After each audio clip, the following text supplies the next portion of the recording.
Absolutely. I mean, it's the best possible news that we could have. We've been concerned, as one is concerned, when a club of Chelsea's stature start to take an interest in a player and, suggest that a move to them might be the best bet.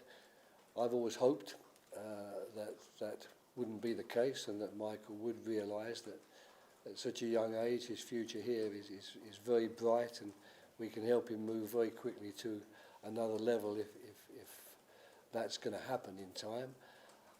But of course his decision has been his, and I'm just delighted now that the club, and I must congratulate Steve Parish and Doug Freeman on the fantastic job they've done in persuading him that, with this pressure from the outside, and that this is your place, this is where we think you will progress in the right way, you will develop in the right way.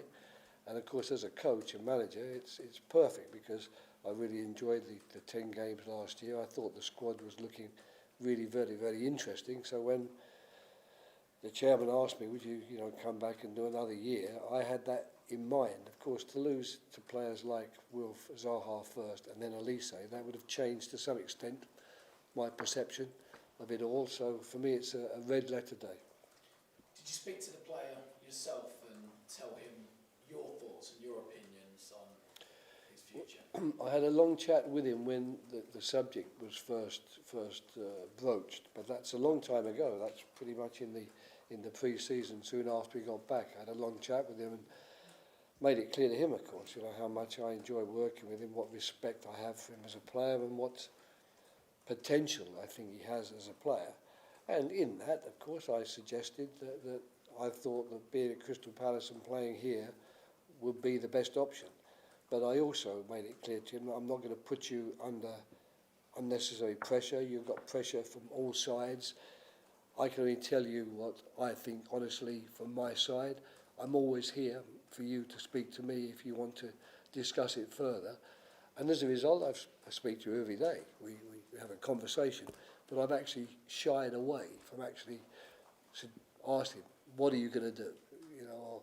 And giving further advice. Because I did one day, briefly, in passing, I said, what do you want me to say? You know what I think. You know what I've got to say. And hope we get the answer we want. That's what it's been like. How challenging is it for Crystal Palace when you hear of a club like Chelsea? We've seen what they've been like in the transfer window, actively making a lot of purchases, a lot of young players coming in as well. How much of a challenge is it for a club like Palace to push those advances away? It's very difficult, and we're in quite a big group of players. I mean, there's a very wealthy group at the top of our league, in the Premier League, who are spending enormous sums of money. From the hundreds of billions, even pushing up towards the billions of pounds, and that isn't what Crystal Palace are capable of doing, and it's not something which I would even suggest they should even think about doing, because we've done pretty well so far with the way the club's been operating. But of course, when you do get a team like the one that did so well at the end of last year, and you see that potential, it's frustrating to realise that sometimes these clubs are going to come in and with their wealth and even with the prestige and glamour of certain of those clubs, they're going to maybe tempt your players away. But it's a fact of life, and I think that you can only deal with it in the best possible way. And I think we're very fortunate here that in our chairman and our sporting director, we have two Palace people to start with who fully understand what Crystal Palace is and what Crystal Palace needs to be also in the future, while consistently trying to improve the team. And they have been capable of making certain that when we have lost players, the money's been reinvested, or we've found new ones. And in particular, this particular group of players that came pretty much at the same time, I think they've done wonderful work for the club, and they've really shown what a good job the recruitment has been here.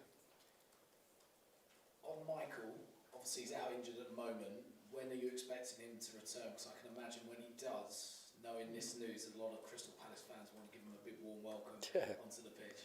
No, you're absolutely right, James. It's difficult with it. It was a nasty injury. I see Wilf, who had the same injury, has just returned to playing again. I think we're fortunate in the sense that he will be at the lower end of the scale because he's kept himself very fit. He's worked very hard on his rehabilitation and he wants to get back on the field as quickly as possible. So whatever time scale it was, I'm certain he'll shave a bit off, but it won't be for a while yet, unfortunately, because of the severity of the injury. And on to transfer business. Stephen Dougie, how they working at the moment with a couple of weeks left in the window? They got any surprises up their sleeves for you? I don't know. It wouldn't surprise me if they had some because they're good in those last weeks of the transfer window.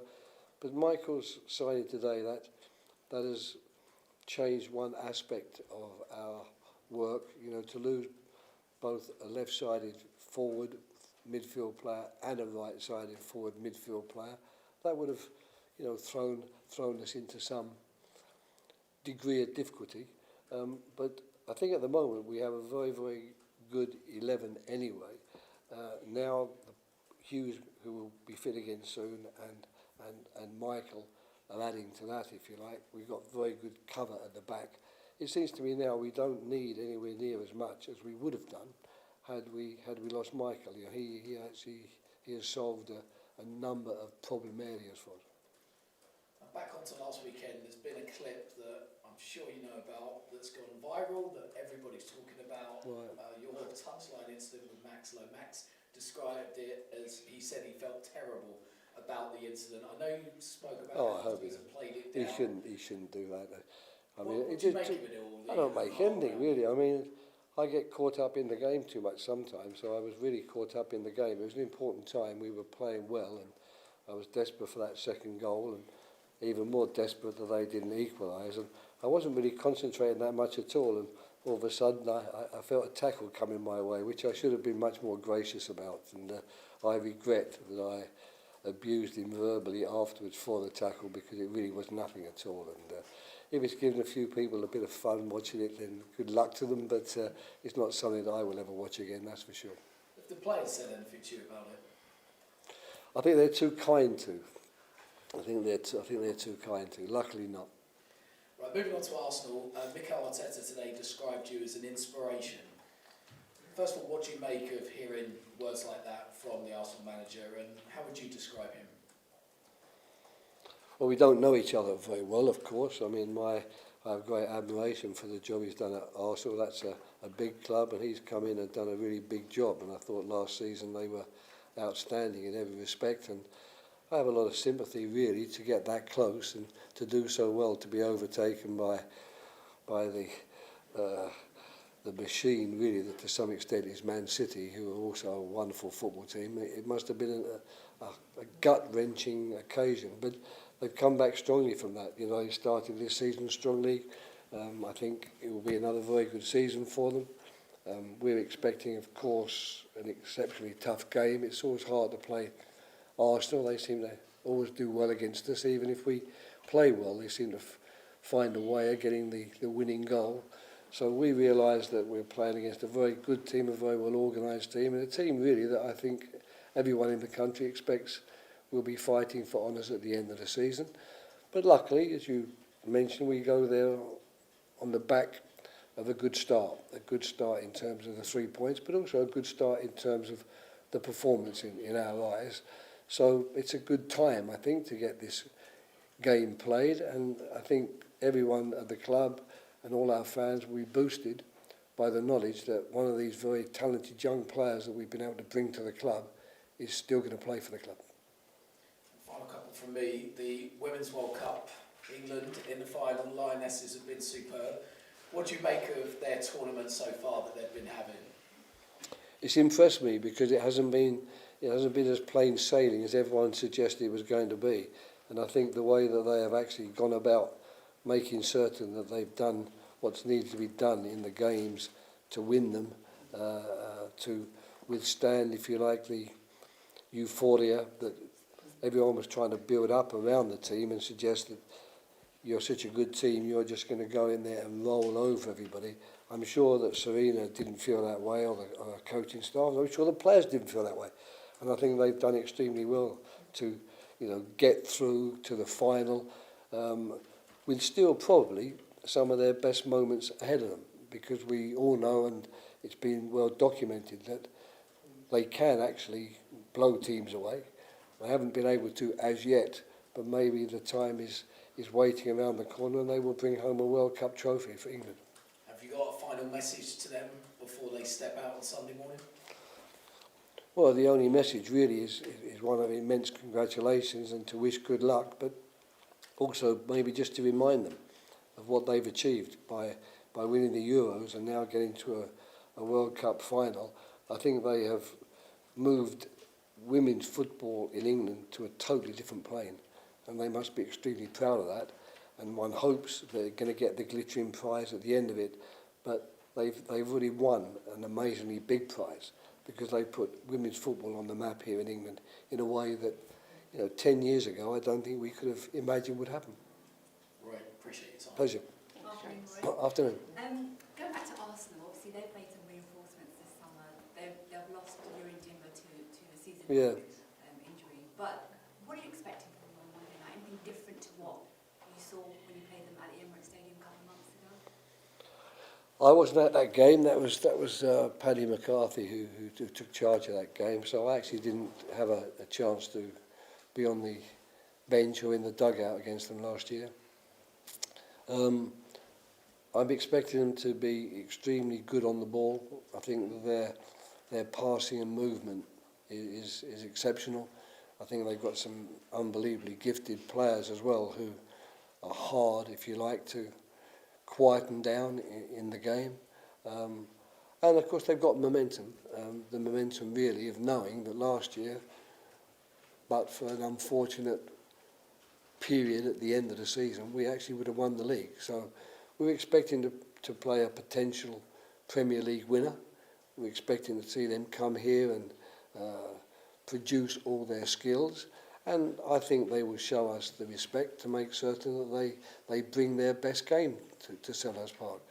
Unfortunately.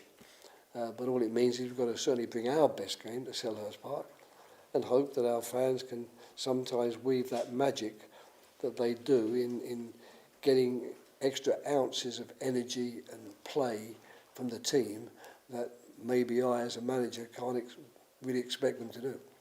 I was at the game, I covered it against Nottingham Forest at the weekend, and it was interesting. They were comfortable for so long, and then Forest scored, and what with all the added time, Forest were really pushing for that equaliser. I just wondered, in general, with the rule changes this season, how do you feel games could be impacted, particularly tight games, when there is so much added time? Well, it'll work for the clubs who've got the best players and who are best at keeping the ball. So the teams with the biggest possession statistics, who keep the ball well, who move the ball around well, who are, you have to work very hard to keep at bay. The extra time will suit them, because as the game goes on, the players that have been keeping them at bay possibly and working very hard to do so will be tiring. You get much more tired, as everybody knows, chasing the ball than actually passing it around and keeping it within your team. So I think we will help those teams to some extent. But I'm not complaining about that. That's the nature of the Premier League. There is a hierarchy, and you've got your place in the hierarchy. So we'll have to come to terms with that as Crystal Palace and be aware that, if we are under the cosh at some stage, because the team playing us has been so good, like a Man City or an Arsenal can be, that don't keep looking up and waiting for the 90 minutes, because it might say 112. And in terms of the health of your team going into the game against Arsenal, do you have any injuries to contend with? I mean, how's Mark Gay? No, he's fine. Yeah, no, that was an unfortunate cramp episode. No, they've trained extremely well this week. We have exactly the same group that we had going to Sheffield. We still don't have Will Hughes. We still don't have Malcolm Eberway, because he's not been there from the start. The young Brazilian boy, Mateus, is still in rehabilitation, and we don't quite know when he will be there for us. And of course we don't have Michael. So they're the four big names. Otherwise we have the same 18 players, or plus goalkeepers that we took with us to Sheffield United. I know you asked post-match after the game against Sheffield United about Vicente Guaita, and you said it was a club issue. Yeah. That was following the tweet he put out. Yeah. I just wondered, do you know if the club has spoken to him about that tweet? I don't know, actually, no, to be perfectly honest.